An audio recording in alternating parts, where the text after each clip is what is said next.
one of the few family-owned and run businesses still, which is really rare. So it's really nice that it's still family-run by the exact same people who started it. So we're going to start with the classic games.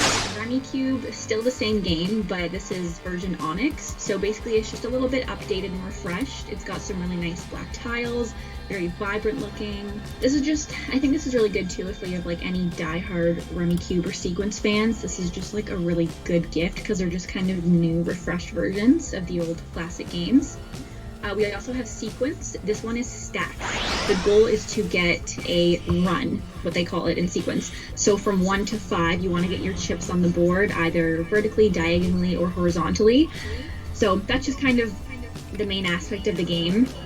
First do that when Sequence, when they get their run. So this is just kind of like a condensed version. It's a little bit of a lower price point, which is nice, but it's really great for on the go and travel.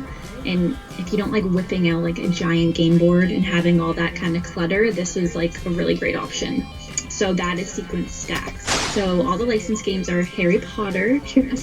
First one is Harry Potter Sequence. So just like the classic game board Sequence, it's just a Harry Potter version. So it's got all your favorite Harry Potter characters, a bunch of things taken from the franchise kind of weighted on the board. It looks really cool.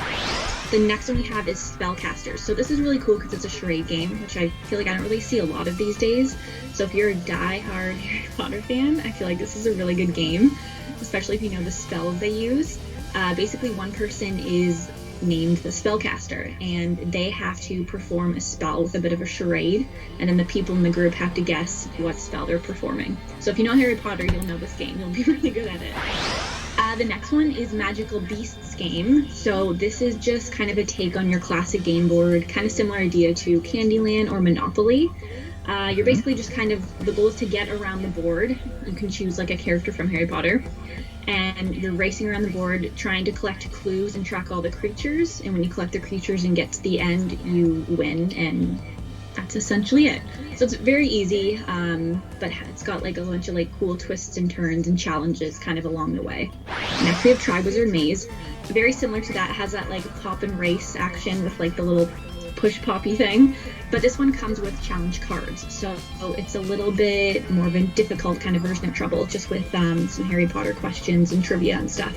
Have you played Zoom Ball before? One of those games where you're just gonna get wet. It's like a good refresher for summer, for the beach or backyard. Pulling like the lever and sending your water balloon across, trying to pop it on your friend. And then Flat Ball. Have you played with a flat ball before? So this one's cool. I don't know about you. I was very Butterfingers as a kid, so I still am. So when I go to the beach, we have one of these, and it's just really fun because it starts off as a frisbee form, and when you throw it and it catches air, it turns into a ball. So it's just kind of like a cool mechanism. Goliath is very known for their kids games, especially their preschool games. They're very recognized for that. And the first one we have is The Floor is Lava. So you lay out colored tiles on the floor. You basically just have to stay on your colored tiles. So you're gonna flick the spinner, whatever color it lands on is your chosen tile. And this one's cool because it comes with cards and you have to do challenges. I think one of them is like patting your head and like rubbing your stomach while you're jumping up and down on one foot. The last one standing wins the game. Next we have Small Travel Games. Okay. This is our next cube. So it's just like your classic puzzle cube. One of the cool features about this is you can actually slow it down, so you can make it a little bit more stiff when you're turning the cube. This is a really fun game. You are dealt a ton of cards, and one of them, like I think one of them is actually like how bad is it to see your father naked versus how bad is it to get stung by bees, and you have to rank how bad it is based on like 0 to 100%, 100 being the worst, and one of the cards is already given a correct answer. So you and your friends have to go around and decide how bad you think that is. But they're all like really awkward, really bad scenarios. But it's just a really fun game. It's a really good party game for sure. Have There's Been a Murder. It's a little bit more condensed, another kind of on-the-go game. With this one, you and your friends are dealt cards, and essentially you're just trying to figure out who the murderer is amongst your group of friends.